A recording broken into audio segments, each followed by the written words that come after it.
భారతమ్మ అయితే కావేరిని అయితే అలా చూసి, నువ్వు ఎన్ని రోజులకి చాలా సంతోషంగా కనపడుతున్నావు ఉషా అని చెప్పని అంటూ ఉంటే, ఇప్పుడు ఈ సంతోషం నాకు శాశ్వతంగా కావాలనిపిస్తుంది అంటే నేను నిర్దోషిగా బయటపడాలి, అప్పుడే నా కూతురుతో నేను చాలా దగ్గరగా ఉంటాను అంటూ ఉంటుంది. కానీ దేవా అయితే బాలరాజు, చిన్ని, కావేరి విషయాలలో చాలా టెన్షన్ పడుతూ ఉంటాడు.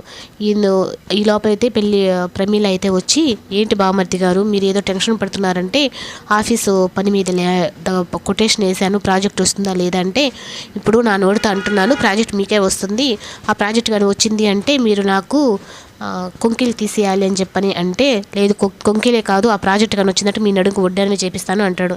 ఈ లోపల దేవా మనిషి అయితే వచ్చి, మొన్న ప్రాజెక్టు పోయిందన్న వేరే ఆర్కే వాళ్ళకే వచ్చింది అని చెప్పనంటే, ఇంకొక మనిషి అయితే వచ్చి, అన్న మీకు పార్సల్ వచ్చిందంటే పార్సల్ ఏందో తీసుకురా అని చెప్పనంటే పార్సల్ అయితే ఓపెన్ చేస్తాడు. అందులో ఒక బొకే, ఒక లెటర్ అయితే ఉంటుంది.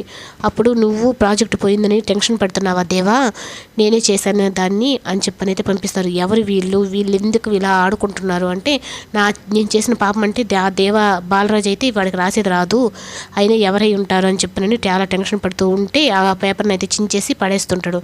ఈ లోపల అక్కడికి నాగవల్లి అయితే వచ్చి, ఏంటి బావా చాలా కోపంగా ఉన్నావు అని చెప్పని అడుగుతుంది.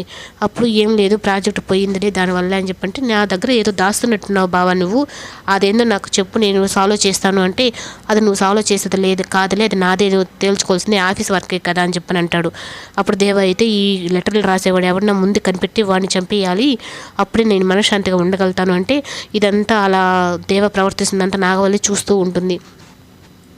చిన్ని అయితే ఇంకా రాజు ఆటోలో నుంచి డల్గా కూర్చొని వెళ్తూ ఉంటుంది. ఇంకా ఆటో దిగి స్కూల్లోకి వెళ్తూ ఉంటే, చిన్ని ఆగమ్మా అని చెప్పని రాజు అంటాడు. అప్పుడు ఏమీ సమాధానం లేకుండా చాలా కోపంగానే చూస్తూ మళ్ళీ తను పిలిచిన పలకకుండా అక్కడి నుంచి అయితే వెళ్ళిపోతుంది. అప్పుడు చందు అయితే, చిన్ని అలాగే ఉంటుందిలే మావయ్య, నిన్న చేసిన దానికి నేను